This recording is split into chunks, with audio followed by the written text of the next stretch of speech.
Hi friends, welcome back to study classes. तो आज हमारे साथ एक बहुत ही स्पेशल गेस्ट हैं, श्याम मोहन शुक्ला जी हमारे साथ आज जुड़े हुए हैं। और इन्होंने यूपी टीजीटी कॉमर्स एग्जामिनेशन के अंदर पिछले साल अपना जो गोल है अकम्प्लिश किया था। इन्होंने एग्जामिनेशन को क्रैक किया बहुत ही अमेजिंग स्कोर से, और अब ये कार्यरत हैं, जॉब कर रहे हैं।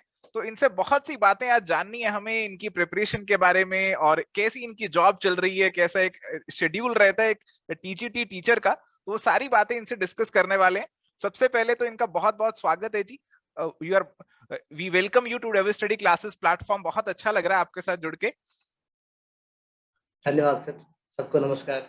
हाँ जी, तो आप बताइए जी, आपकी प्रिपरेशन जो है कब से शुरू हुई? 2021 का एग्जामिनेशन आपने क्लियर किया, और इन्होंने मुझे बताया कि इनका एक बहुत ही अमेजिंग रैंक था, रैंक 16 था इनका, और स्कोर भी इनका बहुत ही अमेजिंग था, अराउंड 436 इन्होंने स्कोर किया। मैं सही बता रहा हूँ जी? हाँ सर। चलिए, तो सबसे पहले तो ये जान लेते हैं कि आपका एग्जामिनेशन का सफर ये कैसा रहा, फिर आगे बढ़ते रहेंगे। ठीक है? तो कैसे आपने इस सफर की शुरुआत करी, कैसे आपके मन में आया कि भाई ये पेपर मुझे इस बार क्लियर कर ही लेना है? तो कैसे उसकी शुरुआत हुई? सर एक्चुअली फॉर्म जब अप्लाई किए जा रहे थे तो उस समय हमने अप्लाई कर दिया था। उसके बाद जो मेन फोकस था हमारा असिस्टेंट प्रोफेसर की जो वैकेंसी थी उस पर थी, और बीच में नेट के भी एग्जाम्स होने वाले थे तो रिविजन के लिए उसमें लगे हुए थे। और उसके बाद इस पे जो मटेरियल्स थे, जैसे हम आपके चैनल से लगातार जुड़े हुए रहते हैं तो उसके लगातार रिविजन के साथ साथ कुछ जो पास्ट ईयर के पेपर्स थे उनको बस देखा करते थे। और बाकी जो बेसिक्स थे, अंडरस्टैंडिंग तो बहुत अच्छी थी, शुरू से ही हमारा कॉमर्स ही रहा है। तो इन सारी चीज़ों को लेकर के आगे बस रिवीजन करते रहते थे, और जो कॉन्सेप्ट छूटे रहे, जैसे कोई चीज़ नई देखने को मिलती थे पेपर्स में तो उसको एक बार देख लेते थे। ओके। इस तरीके से बस बहुत ज़्यादा उस पर फोकस हमने नहीं किया था, लेकिन बेसिक जो थी उसको रिवाइज कर लिए और बाकी प्रैक्टिस कर लिए। ओके, तो जैसे ये हमें बता रहे हैं कि इन्होंने जो प्रिपरेशन बेसिकली स्टार्ट किया, वो नोटिफिकेशन जब आया एग्जामिनेशन का तभी उन्होंने डिसाइड किया कि ये एग्जामिनेशन में भर देता हूँ और मैं इस एग्जामिनेशन में अपीयर करता हूँ। तो पहले से ऐसा कोई आपके माइंड में ऐसा नहीं था कि मुझे ये एग्जामिनेशन के लिए करना है? आपको ये नोटिफिकेशन आया, आपको लगा एक अच्छा जॉब है और इसके लिए मुझे तैयारी करनी चाहिए और देना चाहिए। जी सर।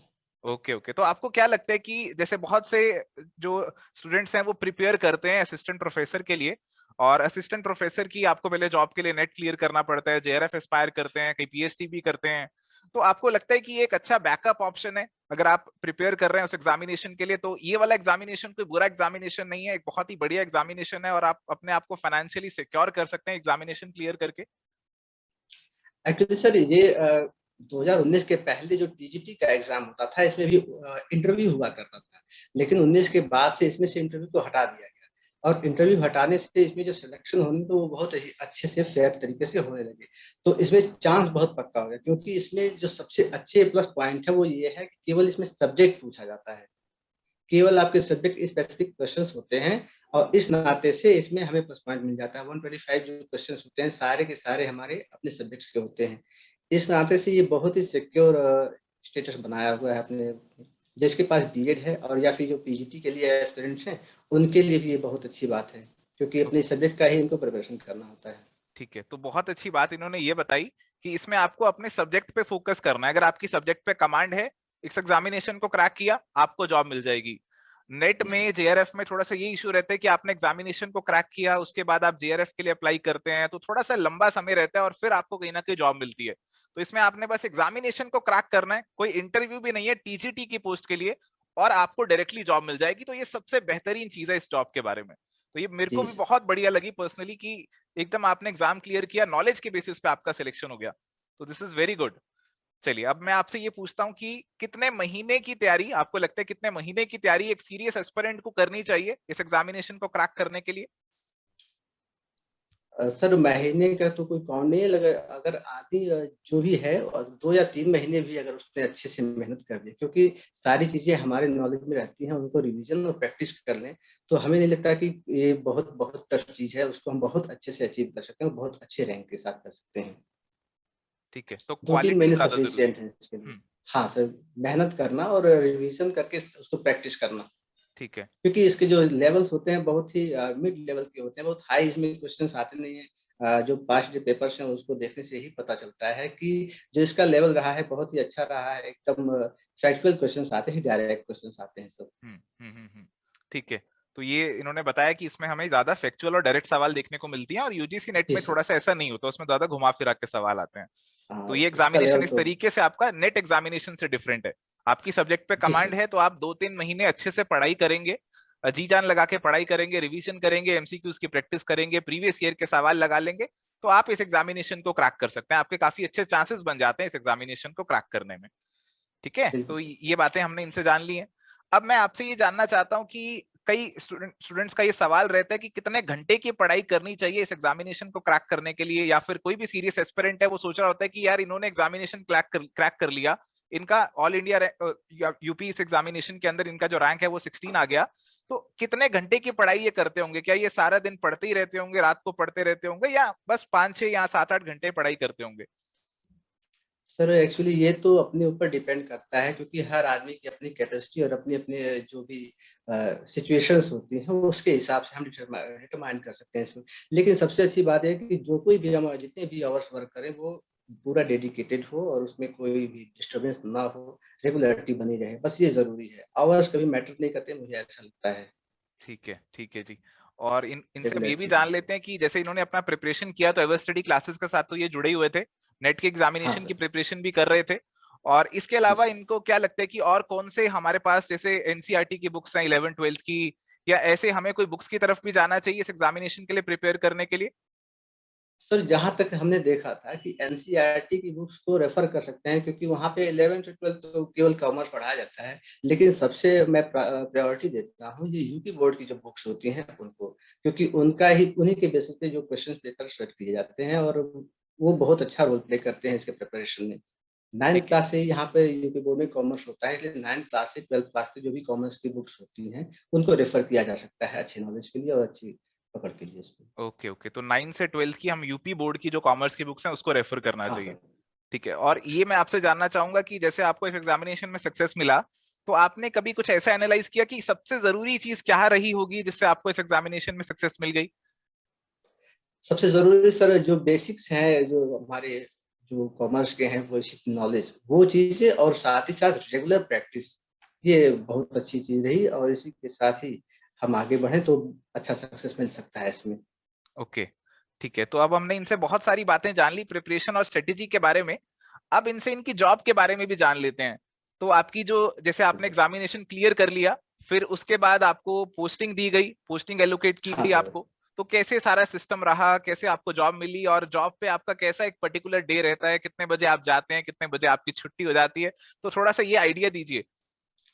हाँ सर, जब जो रिजल्ट डिक्लेयर होता है उसके बाद वहाँ से आदेश जाता है, जो ऑर्डर जाता है बोर्ड से, जो पर्टिकुलर डीआईओस होते हैं उनके पास कि इन कैंडिडेट्स का सिलेक्शन हो चुका है, आप अपने एंड से इनको लेटर इशू करवा करके ज्वाइनिंग कराइए। तो वो अपॉइंटमेंट लेटर इशू करते हैं डीआईओएस। वो बाय पोस्ट या पर्टिकुलर जो पर्सनली जा करके हम ले सकते हैं। तो जो डीआईओएस होते हैं या तो बाय पोस्ट दे दें या फिर पर्सनली दे दें। वो लेटर अपॉइंटमेंट लेटर मिलने के बाद हमें अप्रोच करना होता है कॉलेज को। जब हम कॉलेज अप्रोच कर लेते हैं उसके बाद कॉलेज वहाँ से ज्वाइन लेटर इशू करता है, और जब ज्वाइनिंग लेटर इशू हो जाता है तब फिर ज्वाइनिंग होती है। ओके ज्वाइनिंग करने के बाद से ही हमारा रूटीन शुरू हो जाता है, फिर जो भी कॉलेज की गाइडलाइंस होती हैं उसके हिसाब से कॉलेज चलता रहता है और हमें जाना पड़ता है लेने। ओके, तो एग्जामिनेशन क्लियर करने के बाद कितने समय बाद आपको जो है पोस्टिंग आपकी मिल गई थी? सर एग्जामिनेशन का जो रिजल्ट आया था आई थिंक 31 अक्टूबर तक आ गया था या 30 तक आ गया था। जैसे ही आया था उसके एक हफ्ते के भीतर भीतर ये सारी प्रोसेस शुरू हो गई थी, और हमें लगता है कि 8 बीच में दीपावली पड़ गई थी, उसके बाद 12 तारीख से 12 नवंबर से ही ये सिलेक्शन का ज्वाइनिंग का प्रोसेस शुरू हो गया था कई जगहों ओके, पर। तो यानी 10-12 बहुत दिन में ही ही आपको। अच्छे तरीके से हुआ। ओके हाँ ओके, तो सर। ज्यादा समय नहीं होता, बस एग्जाम क्लियर किया, रिजल्ट आपका फाइनल आ गया, तो आप ये जी एक्सपेक्ट सर। करिए कि अगले 2-3 हफ्ते में आपको बस फाइनल पोस्टिंग जो है वो मिल जाएगी और आपको अपनी जॉब स्टार्ट जी करनी सर। पड़ेगी। ठीक है। हाँ तो लास्ट टाइम ये हुआ।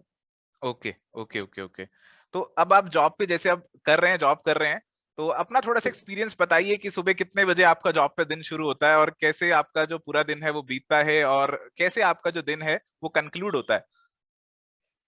सर मॉर्निंग में जो भी अपने हमारे डेली रूटीन वाले वर्क्स होते हैं उन्हें करने के बाद सीधे कॉलेज में जाना है, और जो असेंबली होती है उसमें इन्वॉल्व होना है, बाकी क्लासेस जो लगती हैं उनको अटेंड करना है, बच्चों को पढ़ाना है।